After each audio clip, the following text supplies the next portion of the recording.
y a des clients que tu n'auras jamais. Pas parce que tu n'es pas bon dans ce que tu fais, ou que ton offre n'est pas assez solide, mais avant même d'avoir eu l'occasion de leur parler, ils ont déjà décidé, en 3 secondes, sur ce qu'ils ont vu. Aujourd'hui, on parle de ce que ta marque dit de toi quand tu n'es pas là. Dans cette vidéo, tu vas comprendre pourquoi ton expertise reste invisible malgré tout ce que tu fais. On va voir ensemble les 3 signaux concrets qui trahissent une marque qui ne travaille pas pour toi. Tu vas repartir avec quelque chose d'actionnable maintenant et pas dans 6 mois. Je m'appelle Julie et je suis brand designer et brand stratégiste. Ma mission, c'est d'aider les dirigeants et les entrepreneurs à montrer leur expertise à travers leur image de marque. Je vais être honnête dès le départ. L'expertise seule ne suffit pas. Ton savoir-faire, tu dois le faire savoir. Il faut comprendre que les gens ne vont pas venir vers toi simplement parce que tu es compétent. Entre ce que tu sais faire et ce que tu montres, la plupart du temps, il y a un gouffre. Ce que j'observe assez souvent, les gens ont une expertise, ils ont un petit peu leur savoir-faire, une patte, quelque chose à partager au monde, mais pas tellement de technique ou en tout cas pas le système qu'il faut pour communiquer. Et au final, la question ressort, qu'est-ce qui cloche? La réponse que certains donnent, c'est un petit peu esthétique. Logo, c'est les couleurs, c'est les typographies, le site. Alors, ils se remettent à travailler un par un ces éléments, un petit peu tout ça, en espérant que ça va améliorer les choses, mais la plupart du temps, ça ne change pas trop la donne. Parce que le problème, ce n'est pas le logo. Le problème, c'est ce que dit ta marque de toi quand tu n'es pas là pour te défendre. Que ce soit sur ton site, sur ton Instagram, ton profil LinkedIn, tes supports de communication, tes flyers. Imaginons 2 coachs business. Même offre, même niche, même tarif. Sauf que l'un a une identité de marque reconnaissable, premium, cohérente. Et l'autre, il a fait un petit peu avec les moyens du bord, assembler des éléments sans logo Canva par-ci, image par-là. Bref, pas quelque chose de très cohérent. C'est là que ça devient intéressant. Avec qui les prospects auront le plus confiance? Et avec quel professionnel les prospects auront tendance à vouloir négocier le prix, par exemple?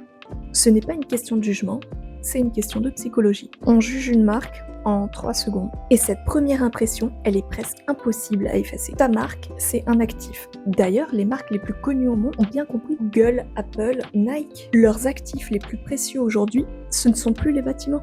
Ce sont la réputation, la marque, l'irréputation, bref, leurs actifs immatériels et non physiques. Évidemment, on ne parle pas que de Nike ici, mais ça s'applique à différentes échelles. Plus tu investis dans ton image de marque, plus sa valeur augmente. A contrario, elle en perd si tu la négliges. Et encore une fois, c'est bien documenté. Selon moi, il existe 3 signaux concrets qui montrent clairement que ta marque ne travaille pas pour toi.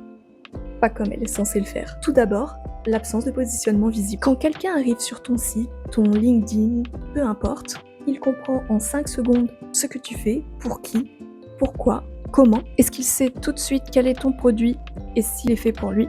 Mais attention, pas d'une manière générique, d'une manière vraiment différente. Si la réponse est non, ta marque ne filtre pas. Elle laisse passer tout le monde, y compris les mauvais profils. Et peut-être qu'elle laisse même partir les bons. Les bonnes personnes sont passées et peut-être qu'elles ont choisi ton concurrent. Aïe. Mais pas parce qu'il était meilleur, parce que le client a compris de manière très concrète ce qu'il avait à y gagner. Ton concurrent était plus clair. Autre signal à prendre en compte, j'appelle ça la marque qui ne reflète pas ton niveau d'expertise. Peut-être que tu as des années derrière toi d'expertise de ce que tu fais et que tu es très bon. Par contre, ta communication, elle sous-entend que tu débutes peut-être ou qu'on a affaire à un amateur. Résultat, tu dois peut-être constamment justifier tes tarifs, constamment convaincre tes clients que tu es la bonne personne pour eux. Alors qu'au final, une marque fait déjà ce travail en amont pour toi. C'est son existence même. Parenthèse rapide, avant de te donner le dernier signal à vraiment observer par rapport à ta marque, j'ai réalisé une vidéo entière où j'explique pourquoi ta marque n'est pas seulement ton logo. Je la mets juste ici dans la description et je t'encourage à aller la voir. Peut-être que ça te donnera un petit peu plus d'infos sur ce qu'est une marque et un branding. Le dernier signal, celui que je vois en grande majorité presque tout le temps, c'est le manque de cohérence. Heureusement, c'est le plus facile à corriger. Ça peut être un manque de cohérence dans les couleurs, les typographies, le logo utilisé. Peut-être qu'il y a trop de code dans tous les sens. Ce qu'on veut à tout prix éviter, c'est que l'audience ne te reconnaisse pas tout de suite. Tu sais maintenant quels sont les 3 signaux à garder à l'œil. Aujourd'hui, trop de personnes encore pensent que l'expertise parle d'elle-même. Sauf que c'est pas comme ça que ça marche. Maintenant que je t'ai dit tout ça, tu vas sûrement te demander « Ok, mais qu'est-ce que je peux faire ?» Eh bien, j'ai un petit exercice. Va sur ton profil Instagram, ton site, ton LinkedIn. Peut-être as-tu des flyers ou alors des cartes de visite. Il faut que tu aies tout ça sous les yeux et tu te poses la question, est-ce que, d'un point de vue extérieur, si une personne tombe sur ces univers-là, est-ce qu'il comprend ce que je fais? Est-ce que ça reflète mon niveau d'expertise? Au final, ta marque, il n'y a pas de demi-mesure. Soit elle travaille pour toi, soit elle travaille contre toi. Si tu sens que ton image ne reflète pas ce que tu veux dire et que tu as besoin d'un petit peu d'aide de la part d'une personne qui sait y faire, je te laisse aussi le lien pour que tu puisses me contacter et on voit ce qu'on fait ensemble. D'ici là, je te laisse avec mon autre vidéo. À la prochaine! Tout le monde